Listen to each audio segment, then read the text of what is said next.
काल 110 पर्यंत उभ्या झाल्या होत्या ज्ञानेश्वरीतल्या. आज आता 110वी पुन्हा एकदा पाहतो आहोत. तैसे देह जीवाची ये मिळणी, जो उदय जत सुये पाणी, तो विवेक अंतःकरणी जागविजे. देह आणि आत्मा यांचा संयोग होतानाच तो आपल्या अंतःकरणात आत्मानात्मविवेक जागा ठेवत जो हात घालतो म्हणजे त्याला स्पर्श करतो असा जो आहे हा एक तपाचा दुसरं स्वरूप आहे. त्या तपाचं वेगवेगळंच वर्णन करतायत की हंस काय करतो त्याच्या आधीच्या ओबीत सांगितलं होतं की दुधात चोच घालून दुधातलं पाणी वेगळं करायचं. इतकं सोपं नाही आहे. आपल्याला वाटत असेल की तेवढं किती छान आहे, अगदी सोपं काम आहे, पण तसं नाही आहे. तसंच देह आणि आत्मा यांचा संयोग होताना तो आपला आत्मानात्म विवेक अंतःकरणात जागा ठेवायचा आणि मग ते लक्षात घ्यायचं. कारण हा विवेक करणं त्या निरक्षीर विवेकासारखंच आहे. आत्मा म्हणजे काय आणि अनात्मा म्हणजे काय, देह म्हणजे काय आणि आत्मा म्हणजे काय, याचा सारखा विवेक लक्षात ठेवावा लागतो. आपण कळत न कळत देहावर पुन्हा किंवा देहाच्या सगळ्या अभिमानावर जात असतो आणि आत्म्याकडे पुन्हा दुर्लक्ष होत असतं. आता 111 मध्ये काय म्हणतायत, पाहता आत्मयाकडे परिबुद्धीचा पैसू सांकडे, सनिद्र स्वप्न बुडे जागरणी जैसे. हे तर स्वप्नाचं आणि जागृतीचं नेहमी उदाहरण दिलं जातं की जाग आली की आपल्याला झोपेतील जे स्वप्न असतं ते नाहीसं होतं. त्याप्रमाणे आत्मसाक्षात्कार झाला की सगळा बुद्धीचा पसारा संपुष्टात येतो. म्हणजे काय तर जी भेदबुद्धी आहे ती सगळी संपुष्टात येते किंवा ती आपोआप आकुंचित पावली जाते. भेदबुद्धी नाही तर तो मी हा भेद आहे, सगळ्या चांगलं वाईटाचा भेद आहे, आपलं दुसऱ्याचं हा सारखा भेद आहे. पण एकदा आत्मसाक्षात्कार झाला, आत्ताच बघा त्या वसुध भारद्वाजांनी सांगितलं की जेव्हा आत्मज्ञान होईल तेव्हा तो साधक काही प्रश्न विचारेल का, असं गुरूंना विचारल्यानंतर गुरु सांगतात की आत्मज्ञान झाल्यावर त्याला प्रश्नच उरत नाही, सगळा आनंदच त्याला अनुभवायला मिळतो. त्यामुळं असे काही प्रश्न त्याच्या मनात राहत नाहीत. अज्ञानामुळं आपण सगळे प्रश्न विचारत असतो, पण एकदा ज्ञान झालं की ते अज्ञान संपलं आणि मग असे काही शंका प्रश्न उरत नाहीत. तसंच इथं सांगितलं की बुद्धीचा सगळा पसारा संपुष्टात होतो. अगदी तसंच वर्णन आहे बरोबर. आणि एकदा हा म्हणजे भेदबुद्धी आपली संपली, भेदबुद्धी संपली की मग आपल्या या सगळ्या कक्षा या रुंदा म्हणजे आक्रसत जातात, कमी कमी होत जातात.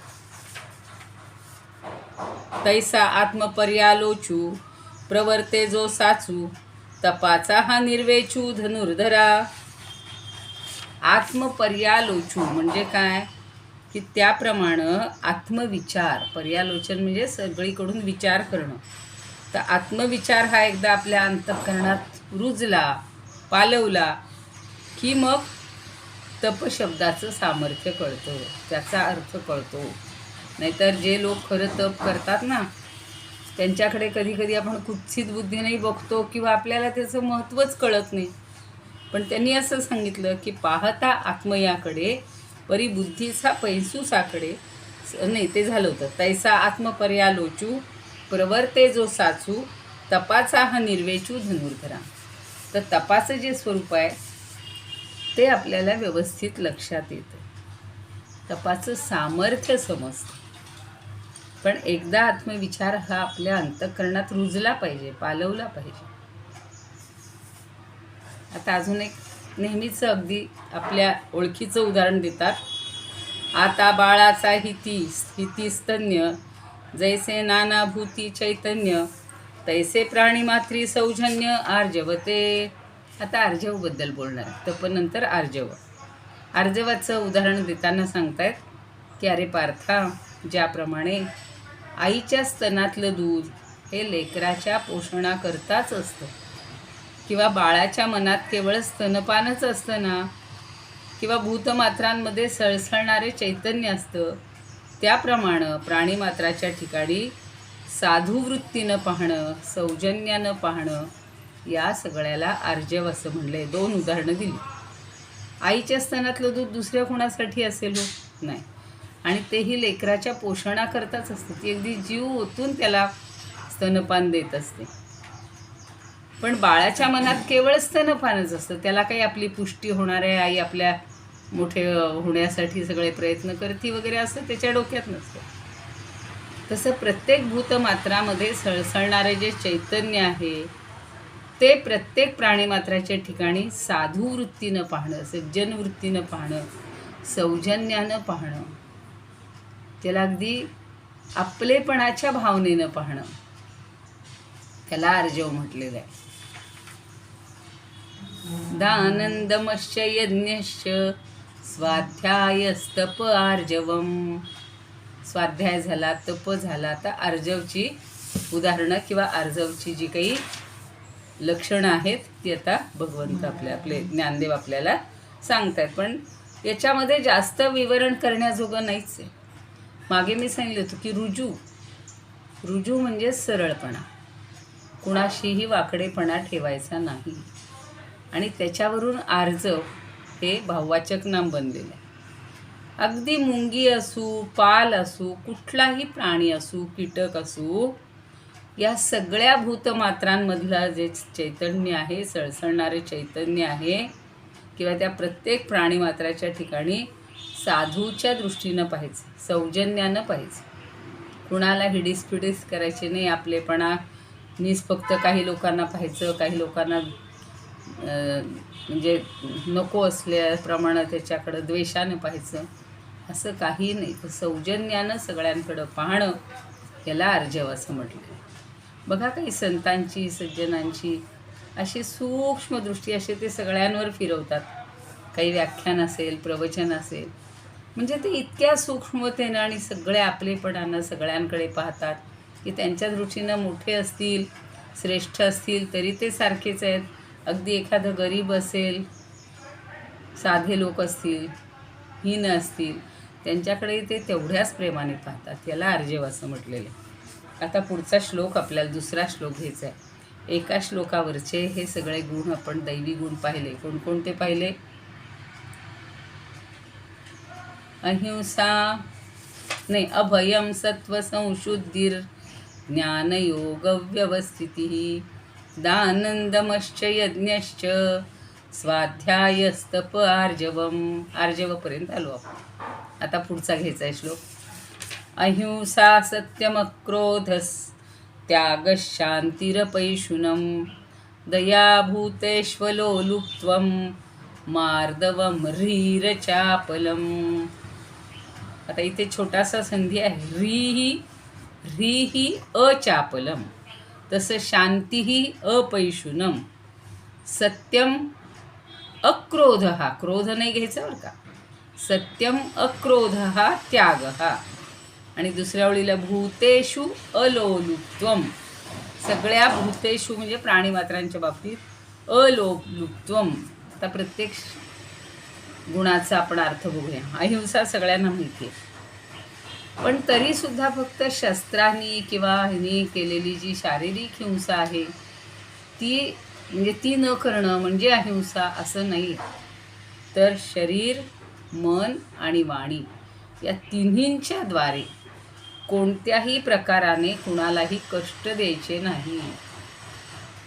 आणि रोज आपण मनाने आणि वाणीने किती हिंसा करतो, किती जणांना वाईट बोलतो, त्याचा थोडासा विचार करायचा. पण ही जर आपण खरी अहिंसा आपल्याला आचरणात आणायची असेल, अगदी सगळ्यांशी प्रेमाने बोलायचं, जे सांगायचं ते प्रेमाने सांगायचं, कुणाच्या विरोधात जायचंच नाही, समजून द्यायचं. पुढं आहे सत्यम. हे पतंजलीनं सांगितलेले यम आहेतच आपल्याला माहिती, 6व्या अध्यायात वगैरे झालेले आहेत ते.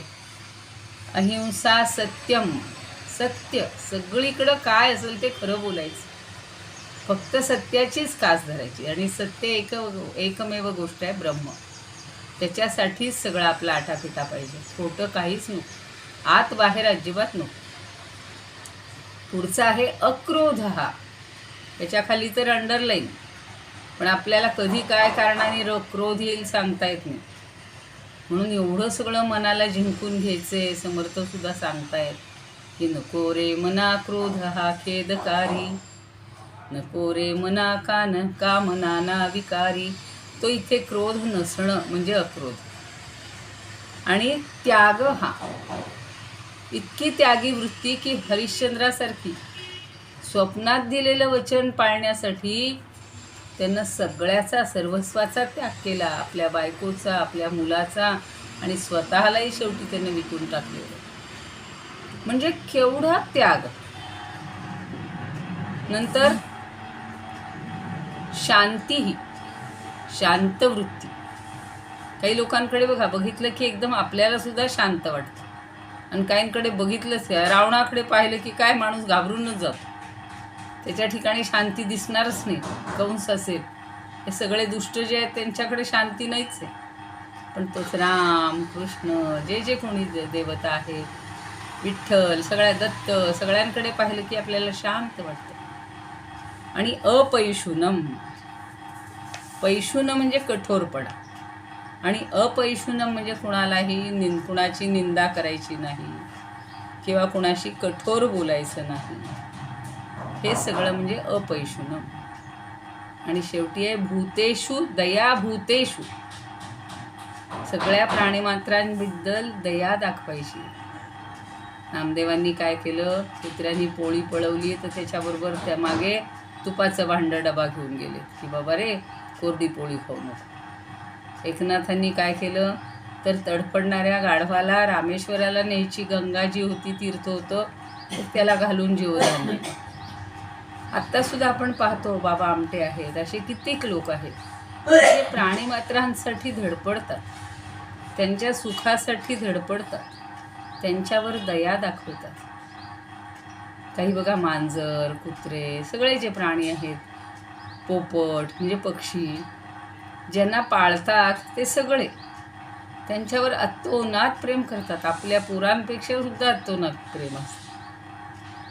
तर दया. आणि शेवटचं आहे अजून आहे अलोलुपत्व. अलोलुप्त्वम. अलोलुप्त्वम म्हणजे काय की आसक्ती नसणे. म्हणजे इंद्रियांचा विषयाशी संयोग झाला, समोर असे छान अगदी खाद्यपदार्थ येऊन बसलेले आहेत, आपल्या डोळ्याला दिसलेत, पण आपल्या जिव्हेचा, रसनेचा संयोग होण्याची शक्यता असताना सुद्धा त्याच्याबद्दल आसक्ती ठेवायची नाही. किंवा मार्दवम, मगाशी जसं रुजुता सांगितलं होतं, आर्जवम, तसं मार्दवम, कोमलता. अगदी मऊ मऊ मऊ मऊ म्हणतात ना, वज्रादपि कठोराणी मृदूनी कुसुमादपि. मृदू, फुल किती कोवळं असतं, मृदू असतं, नाजूक असतं, तसं आपलं मन पाहिजे, मार्दवता पाहिजे त्याच्यात. आणि री म्हणजे लज्जा. लोकांच्या किंवा शास्त्राच्या विरुद्ध आचरण करण्याची लज्जा वाटली पाहिजे.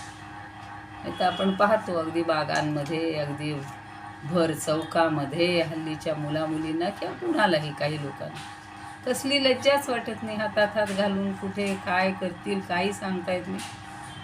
तर शास्त्राविरुद्ध काही गोष्टी आहेत त्या थोड्याशा संयमानच करायच्या असतात, नाही का. चार चौघात उघडपणे नाही करायच्या.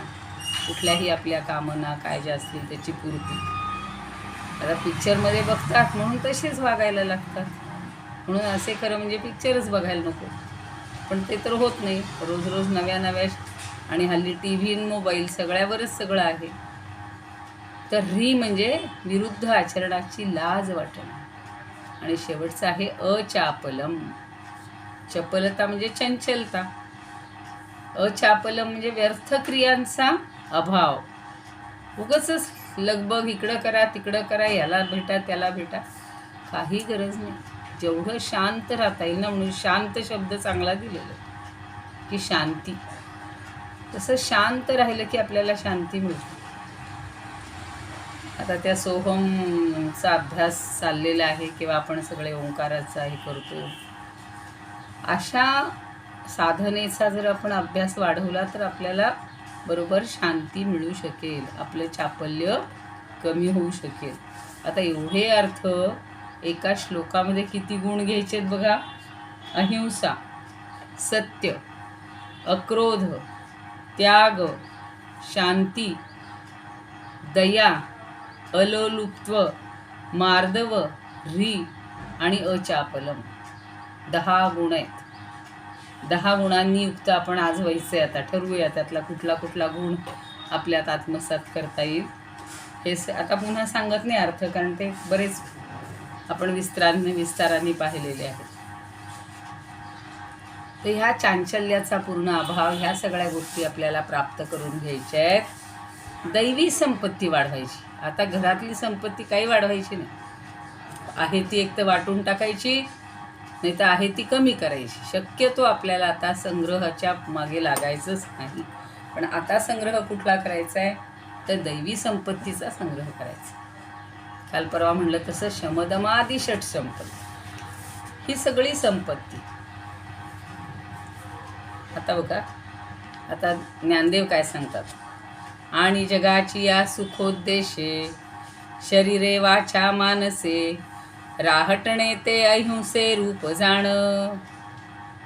जगाची या सुखोद्देशे, किती छान वापरतात शब्द, की जगाच्या सुखासाठी, म्हणजे सर्व प्राणीमात्रांचं केवळ सुख, त्यांनाच सुख लाभावं. आणि तेही कसं, काया वाचा मानसे, शरीरे वाचा आणि मानसे. शरीरानंही सुख मिळायला पाहिजे, म्हणजे शारीरिकही मिळायला पाहिजे, वाचिकही मिळायला पाहिजे आणि मानसिकही मिळायला पाहिजे. तर जगाला सुख देण्याच्या दृष्टीनं जे वागणं आहे, आपलं जे वर्तन आहे, असा जो वागतो, हे अहिंसेचं स्वरूप असं समज. बघा ना, अगदी झाडांवरून सुद्धा आपण जर असा प्रेमाने हात फिरवला ना, तर ते अगदी असे तजेलदार होतात. पाणी त्यांच्यावर शिंपडा आणि छान वाटतं बघा. कुठल्याही प्राण्याला सुद्धा, आता आम्ही रोज जातो ना, कोणीतरी सांगितलं गाईच्या त्या वैशिंडामध्ये काय सूर्यनाडी असते, असं अगदी प्रेमाने हात फिरवला ना, तर त्यांना सुद्धा अगदी छान वाटतं. कुठल्याही प्राण्याला, म्हैस आहे, बैल आहे, तर कुत्रे, मांजर, सगळे जे काही आपल्या सहवासात असलेले प्राणी, तर त्यांच्या म्हणजे त्या शरीरानंही त्यांना सुख मिळायला पाहिजे. मनाने तर आपण असलंच पाहिजे प्रेम ते आपल्या मनामध्ये, आणि वाणीमध्ये पण गोडवा. काही जण म्हणतात ना, फक्त मध किंवा अमृतच ठेवायचं आपल्या वाणीमध्ये, विष किंवा कटुता ठेवायचीच नाही. आता तिख होऊन मवाळ, बघा आता तेच सांगतायत. जैसे जातीचे मुकुळ कातेज परी शीतळ शशांकाचे. आता पुन्हा अजून सांगतायत की मुकुल म्हणजे कळी. जैसे जातीचे मुकुल, कमळाची कळी असते की नाही, किंवा फुलाची जी कळी असते ना, ती कशी असते हो, अतिशय मृदू असते. तिला नुसता स्पर्श जरी केला तरी तिला सगळा समजतो. म्हणून कळीला स्पर्श केला तरी लक्षात येतं ती किती मृदू आहे. आपल्याला छान वाटतं बघा अशा कळ्यासुद्धा हाताळायला, हो की नाही, आणि त्यांचा स्पर्श अगदी कोमल असतो. दुसरं बघा, का तेज परी शीतळ शशांकाचे. आणि चंद्राचं जे तेज आहे, चंद्राचा जो प्रकाश आहे, तो सुद्धा अनुभवायला कसा असतो, शीतल असतो. खूप सुंदर आहेत गाणी बघा. आपल्या शांता शेळके वगैरेंनी रचलेली, किंवा खूप जणांची आहेत. नाट्यगीतं पण आहेत.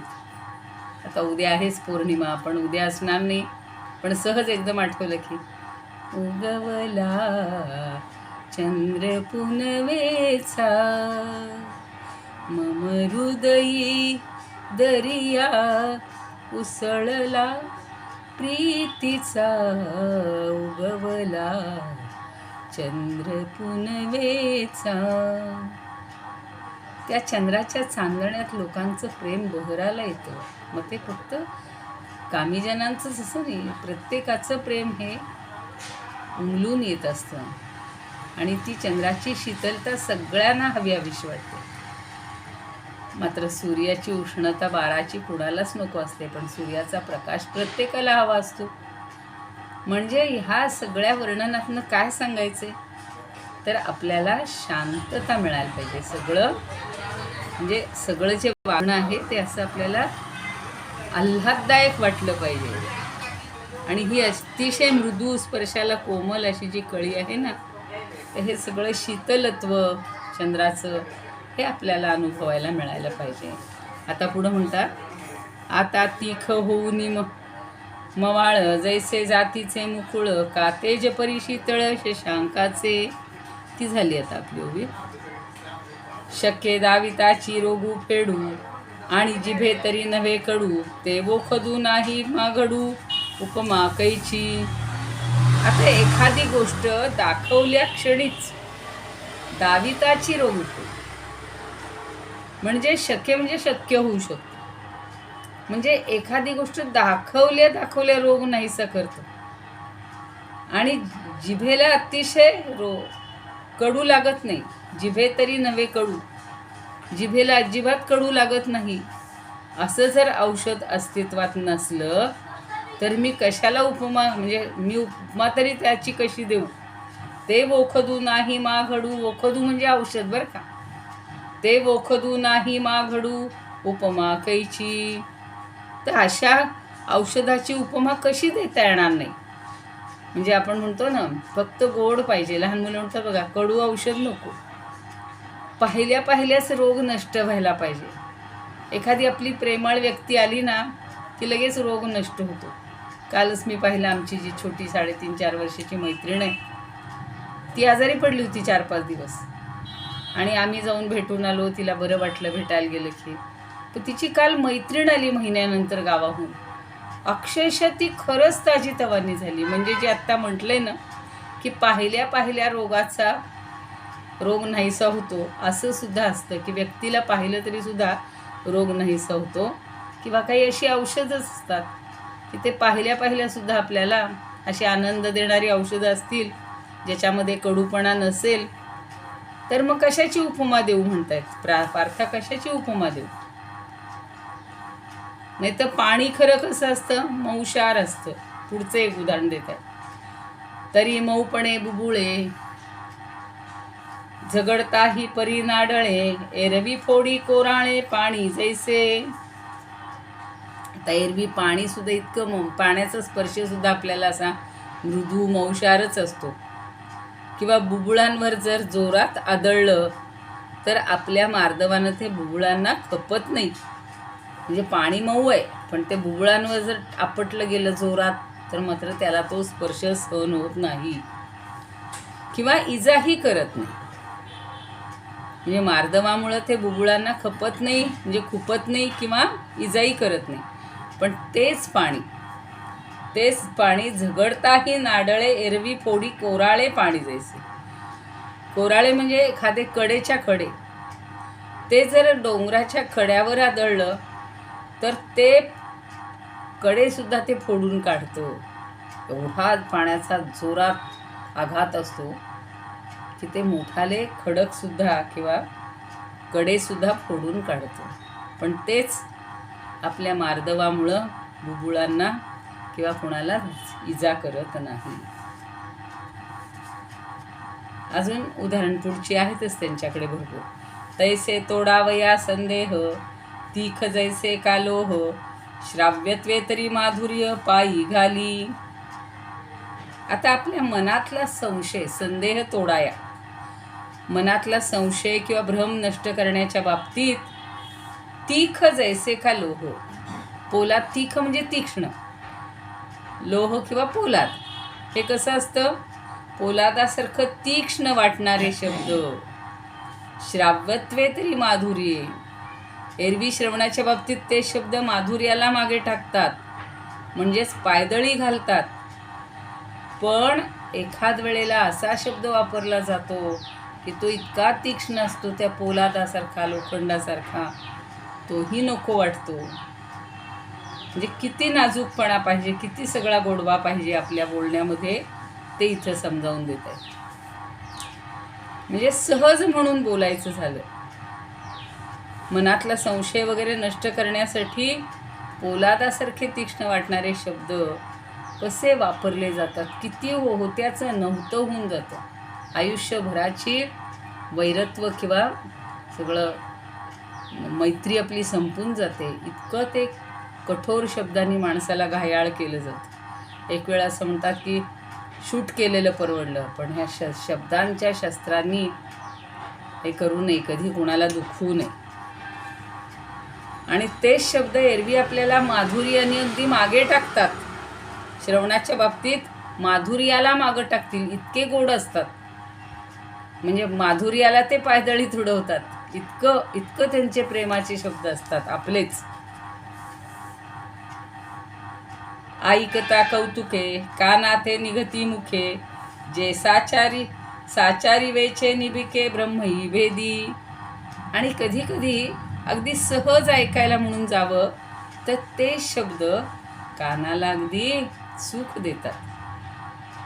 ऐकता कौतुके कानाते निघती मुखे, जणू काही आपल्या कर्णाला ती सुख, म्हणजे श्रवण म्हणतात ना, कर्ण मधुर. एखाद्याचं संगीत असेल, एखाद्याचं भाषण असेल, एखाद्याचं प्रवचन असेल, पण ते परब्रह्माचा भेद करत सत्याला भिडतात. म्हणजे सत्यत्वाला ब्रह्माला भेदण्याचं सामर्थ्य असतं. सत्याचं महत्त्व सांगतात की इतके ते शब्द ताकदवान असतात की त्यांच्यामुळं म्हणजे ब्रह्मसुद्धा आपल्याला, ब्रह्माचं ज्ञान होऊ शकतं केवळ शब्दातून. म्हणजे एरवी जे पोलादासारखे तीक्ष्ण वाटणारे आहेत, पण त्याच्यापेक्षा तेच शब्द इतके मधुर होतात की परब्रह्माचा भेद करत ते सत्याला भिडतात. आणि सत्यत्वात ब्रह्माला भेदण्याचं सामर्थ्य आहे.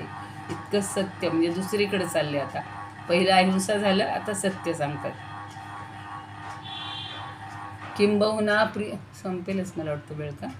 किंबहुना प्रियपणे कोणातेही झकवू नेणे, यथार्थ तरी खुपणे नाही कवणा.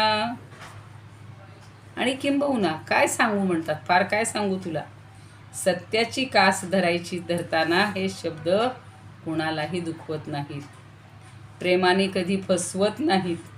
प्रियपणे कोणातेही झकवू नये, झकवू म्हणजे फसवू, कोणालाही ते फसवत नाहीत असे शब्द. यथार्थ तरी खुपणे नाही कवणा, आणि ते कधीही कुणाला खुपतही नाहीत. म्हणजे इतके शब्द चांगले असतात. ज्या वेळेला सत्याचा आविष्कार केला जातो, सत्य जेव्हा मानलं जातं, तेव्हा तेच शब्द अगदी हवेसे वाटतात. मग त्याच्यामध्ये ते प्रेमानं कधी फसतही नाहीत किंवा कुणाला खुपतही नाहीत. एरवी गोरी कीर काना गोड, परी साचाचा पाखाळी कीड, आगीचे करणे उघड परी जळवते साच. पण एरवी आता काय म्हणतात, एरवी गोरी कीर काना गोड. खरं एरवी म्हणजे चांगलं गाणं असतं ना, कीर म्हणजे बोलणं, ऐकणं, पारध्याचं गाणं जे असतं ते खरं चांगलं असतं, गोड असतं. पण परी साचाचा पाखाळी कीड म्हणजे काय की त्याला तो खरंच यातलं सत्य जर समजून घ्यायचं झालं तर ते कशासाठी असतं हो, त्या पक्ष्यांना जाळ्यात अडकवण्यासाठी असतं. असं ते संगीत असतं पारध्याचं. आणि म्हणून पाखाळी कीड आगीचे करणे उघड परी जळवते साच. आणि मग अग्नीचं सर्व भक्षत्व सर्वांना ज्ञातच आहे. अग्नी तर काय कोणाला जाळायला कमी करत नाही. तो काही म्हणत नाही की हा श्रीमंत आहे, हा गरीब आहे, हे लहान बाळ आहे, त्याला नको बुवा चटका द्यायला. तसं जर कठीण शब्द असतील, कडक असतील, तर ते मात्र सत्य असलं तरी सहन होत नाही. म्हणून कधी कधी म्हणतात सत्य कटू असतं. आता मला सांगा, एखाद्याच्या मृत्यूची बातमी जवळच्या व्यक्तीच्या द्यायची आहे, काय होईल हो? त्या अग्नीसारखं जाळलं जाईल ना अंतःकरण. म्हणून त्यांनी म्हणलंय की या सत्याला आग लागो, असलं सत्य नको बाबा. म्हणून किती जपतात लोक, किती जपतात की शक्यतो कुणाच्या मनाला दुखवलं जाऊ नये. मग जरा आडपडद्यांनी विचारतात का हो तुमचे ते आजोबा बरे आहेत का, तुमचे वडील बरे आहेत का, कुठे असतात आता त्यांची बातमी कशी सांगायची. मग म्हणतात बहुतेक ते तुमची आठवण काढत होते हो, तुम्ही त्यांना पटकन जाऊन भेटून या. पण तेच जर सांगितलं आधी माणसं आलेला, ओ तुमचे ते वडील गेले बरं का, झालं. असल्या सत्याला किंवा गोड शब्दात सांगितलं, हो वडील गेले बरं का, तरीसुद्धा त्या सत्याला आग लागू म्हणतात. म्हणून सत्यसुद्धा कसं बोलायचं असते, कटू असलं तरीसुद्धा ते शर्करा व गुंठीत करून सांगायचं. जशी गोळी कडू असते म्हणून कॅप्सूलला काय करतात, वरनं असं छान साखरेचं अवगुंठन करतात, म्हणजे मग ती गोळी खाताना लहान मुलं असू मोठे असू सगळ्यांना ती चालते. तसं पारध्याचं गाणं जरी ऐकायला गोड वाटलं तरीसुद्धा ते पक्ष्यांचा किंवा प्राण्यांचा जीव घेण्यासाठी असतं. मग असलं सत्य काही कामाचं नाही असं ज्ञानदेव म्हणतात. आता 21 झालेले आहेत ओव्या, याच्यावरच्या आपण थोड्याशा स्वरूपानंदांच्या बघू. काया वाचा मने विश्वकल्याणार्थ वर्तणे यथार्थ अहिंसाती. तीक्ष्णपणे टाकी भेदोनी जळासी तरी मृदू जैसी पद्मकळी. ना तरी चंद्राचे रश्मी जरी झाले तरी जैसे भले शीतल ते. रश्मी म्हणजे किरण बघा. कडू नवे जिव्हे गोड तरी चांग दाविताची रोग फेडू शके. असे कोठे ऐसी वनस्पती साची तरी घेऊ कैची उपमेसी. केवळ उपमेसाठी कोणती वनस्पती घेऊ असा प्रश्न पडलाय. बुबुळा ते जळ घासोनिया जाय परी खुपे काय लोचनासी.